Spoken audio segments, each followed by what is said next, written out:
पुढील भागात लग्नानंतर होईल प्रेम. पुढील भागात आपल्याला काव्य अभ्यासाला बसलेली असते.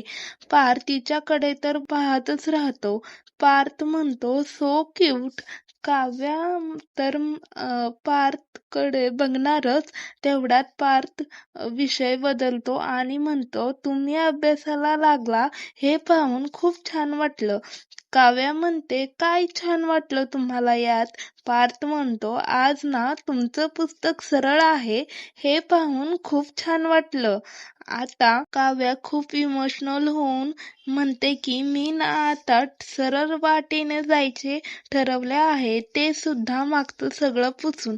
पार्थला तर काही समजतच नाही आणि दुसरीकडे जीवा रडू लागतो. रडून झोपलेला असतो. नंदिनी आता रूम मध्ये येते आणि ती कपाटाकडे जाते आणि तिथे मोल्ड असतो.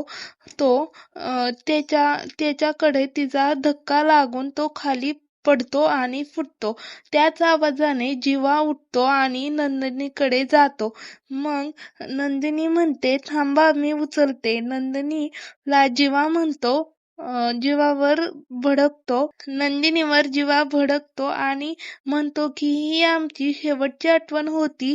तिला तर खूप ओरडतो. नंदिनीला जीवा तर खूप ओरडतो. मोल्डकडे पाहत तो रडत असतो.